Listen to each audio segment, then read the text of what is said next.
Hey everyone, and welcome back. You ready to dive into something really wild today? We're going to explore this theory about a lost civilization called Tartaria, our source. This book right here, The One World Tartarians. Ever heard of it? Yeah, it's a fascinating read. The author lays out this whole alternative take on history and architecture. It really does. And the book's big claim is pretty bold. There was this massive technologically advanced empire called Tartaria, and it existed all over the world until the 19th century. Then poof, it's gone. Vanished. Yeah, or not just vanished. Yeah. The book argues that it was deliberately erased. Okay, so let's unpack this, starting with the basics. Who are these Tartarians? So the book describes Tartaria as this vast empire, not just some small kingdom. Think a civilization that spanned a huge chunk of the world with its own flag government, the whole deal. Wow, a global empire. Okay, but what made them so unique? Well, this is where it gets interesting. The book says that Tartarians were giants, like averaging 8 to 12 feet tall. Wait, hold on, giants. Now that's a big claim, literally. What evidence does the book give for that? It uses a few different types of evidence, some more convincing than others, but it starts with old maps and flags. Some of these maps go back centuries, and they show Tartaria as this distinct place with borders, cities, rivers, mountains, the whole 9 yards. One example is the Bush map from 1737. So you're saying there are actual maps out there that suggest Tartaria was a real place? That's what the book is arguing. Yeah. These maps are proof that Tartaria existed and people back then knew about it. Okay, that's pretty interesting. But maps are one thing. What about physical stuff? Did the Tartarians leave any buildings behind? This is where things get really wild. The book claims that lots of those iconic buildings we see today all around the world, they were actually built by Tartarians, state capitals, churches, huge train stations, even those amazing buildings from World's Fairs. Whoa, are you serious? You're saying those famous landmarks were made by a lost civilization of giants? How does the book back that up? Well, it points to things like all the super intricate details and the engineering. Like, it would have been almost impossible to build some of these structures with the technology that supposedly existed back then. They also say there's this consistent style of architecture that you can find on different continents. So their theory is that these buildings were repurposed. Yeah. Basically, their true history was covered up. Right. The book uses lots of photos and diagrams to try to prove that some of these structures just couldn't have been built when we think they were. I'm following you.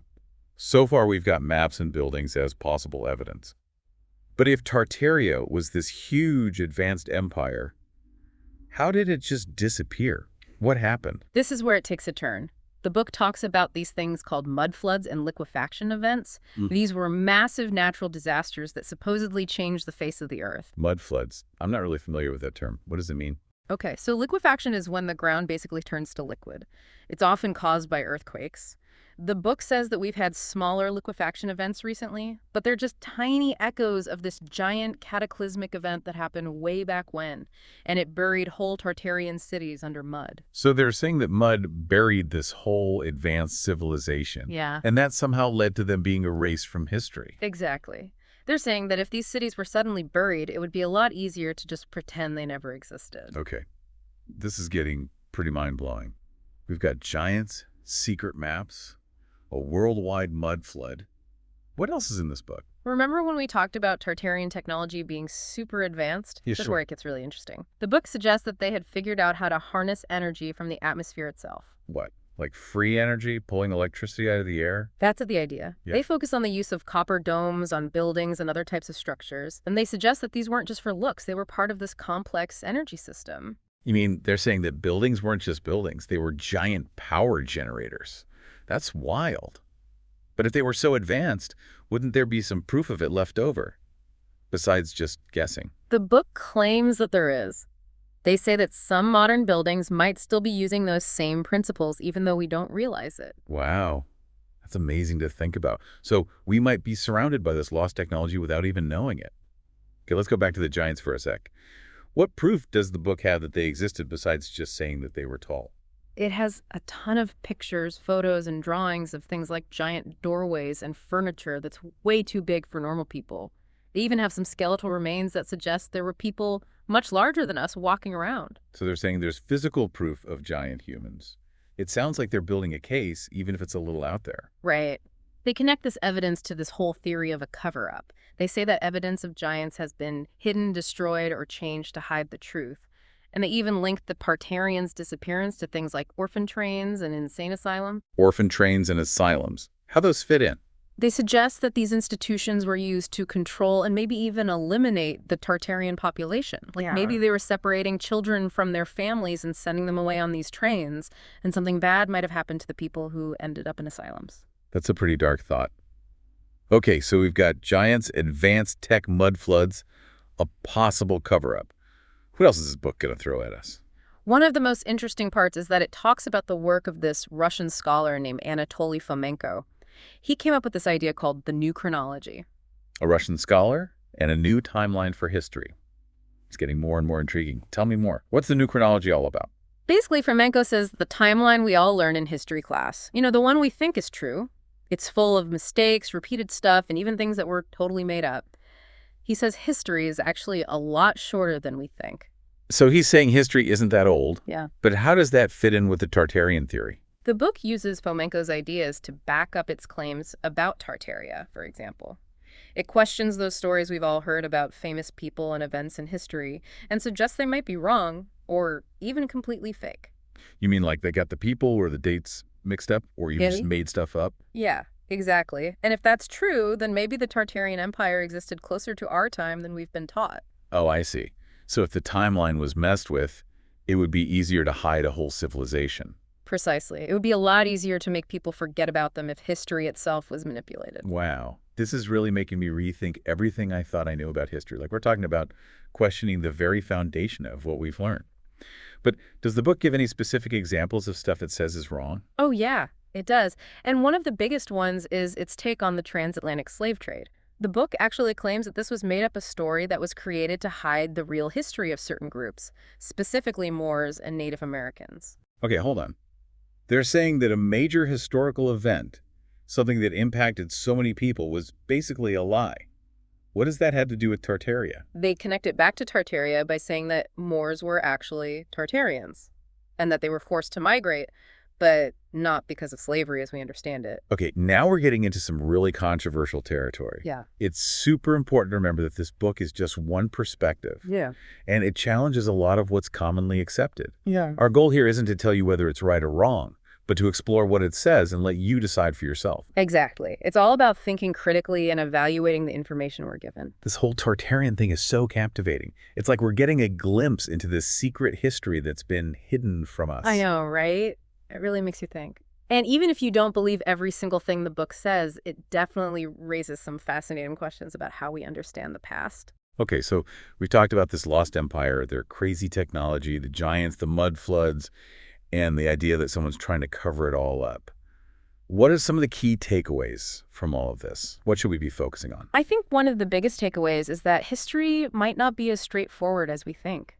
Yeah. It encourages us to question what we've been taught, to look deeper, and to consider different points of view. Yeah, like that saying, history is written by the victors. Exactly. And even if you don't agree with everything the book says, it reminds us to think outside the box, Don't just accept the official story. Consider other possibilities. Absolutely. It's all about learning and growing and not being afraid to question things. Are there any other takeaways that you think are really important? Even if you don't believe the whole Tartarian thing, there's still some cool things to think about, like how they talk about alternative energy. That's something that's relevant to us today as we try to find new ways to power our world. Totally. And the focus on how institutions can be misused, that darker side of history. It reminds us to be careful and to question authority. Yeah, that's super important. The book wants us to be skeptical of people in power and to think for ourselves, no matter what we believe about Tartaria. So we've talked about the big picture, but this book is full of specific details. What are some of the things that really stood out to you? Any cool stories or examples? The pictures were awesome. It's full of photos and illustrations that really help you imagine what Tartaria might have been like. One image that stuck with me was this depiction of the Shigir idol. The Shigir idol? What's that? It's this wooden sculpture, one of the oldest wooden artifacts ever found. They use it as an example of Tartarian art, like their skill and craftsmanship. Wow, I'm picturing this giant wooden statue carved by giant humans. What else was cool? There were descriptions of architectural stuff, like spiral staircases and star forts. And the book says that these designs weren't just for looks, they had a purpose. Maybe for energy or something spiritual. So form follows function, but with a hidden meaning. It's like a puzzle. Right. And they give examples from all over the world. They connect structures that seem totally different, but maybe they share this Tartarian origin. It's like they're rewriting history. But let's be real. Not everyone's going to buy into this. So people think it's crazy. Mm-hmm. What would you say to the skeptics? Well, it's good to be skeptical when you're looking at new ideas. It's important to be critical, especially with a theory like this. But I'd say don't dismiss it before you've actually looked at the evidence. Give the book a chance. So don't just reject it outright. Take the time to see what they're saying. Right. Even if you end up disagreeing with them, it can make you think in new ways and challenge your assumptions. That's a great point. It's about being open-minded and willing to learn. But some of the stuff in this book is pretty wild. The giants, the mud floods, the global conspiracy, it can be a lot to process. What advice would you give to someone who's feeling overwhelmed? Take it slow. Don't try to understand everything at once. Just focus on the parts that interest you, the ones that make you curious. So break it down into bite-sized pieces. Exactly. And don't be afraid to do your own research. If something catches your eye, go deeper. See what other people are saying. That's the fun part about exploring a theory like this. It can lead you to a whole world of new information and ideas. It's like going on an adventure. You never know what you'll find. Exactly. And that's what makes it so exciting. Okay, so we've gone pretty deep into this Tartarian theory. Mm-hmm. We've talked about their claims, the evidence, and even some of the criticisms. But before we wrap up, I want to hear from you. What are your thoughts? What stood out to you? What questions do you have? Man, this whole Tartarian thing has been a wild ride. This book has really got me thinking about history in a whole new way. It's definitely been a thought-provoking journey. This theory really throws a wrench in everything we thought we knew about the past. I'm still trying to process it all. Yeah. A global empire that we've never even heard of technology that sounds like something out of Star Wars giants walking the earth. Yeah. It's crazy. It's definitely mind-blowing. But that's what makes it so fascinating. Humans have this natural curiosity, this desire to explore the unknown, and this theory taps into that. It's like we're on this historical treasure hunt, trying to piece together these clues from old maps and forgotten buildings and these whispers of legends. Exactly. And even if you don't buy into the whole Tartaria thing, like maybe giants weren't literally roaming the earth, it still makes you wonder, what if even a tiny piece of it is true? Right. What if there's some truth to it? How would that change the way we understand history and architecture and technology? It's a lot to consider. It really is. It makes you question everything you thought you knew. It's like this ripple effect. Yeah.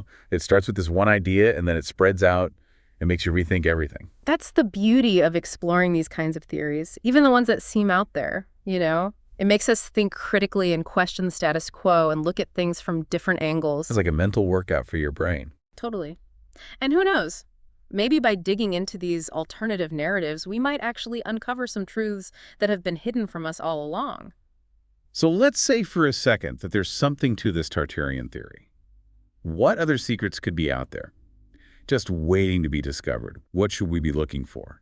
The book tells us to pay attention to the details, to look beyond the surface, look for those little architectural quirks, the weird symbols and patterns that show up in different cultures. Those things might be clues to a past that we've forgotten. Like there's a secret code hidden in the world around us. Exactly. And maybe if we're curious enough and observant enough, we can crack that code and unlock the mysteries of this lost civilization. Well, this deep dive into Tartaria has been quite the adventure.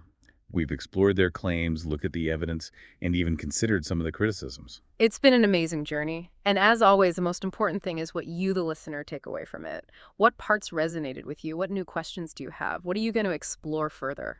We want you to stay curious. Keep your eyes open. And remember, sometimes the most incredible discoveries are right in front of us, just waiting for someone with the courage to ask questions and the imagination to explore. Thanks for joining us on this deep dive into Tartaria. Until next time, keep searching, keep questioning, and never stop looking for the truth, no matter how hidden it might seem. And who knows, maybe you'll be the one to uncover the next big historical mystery.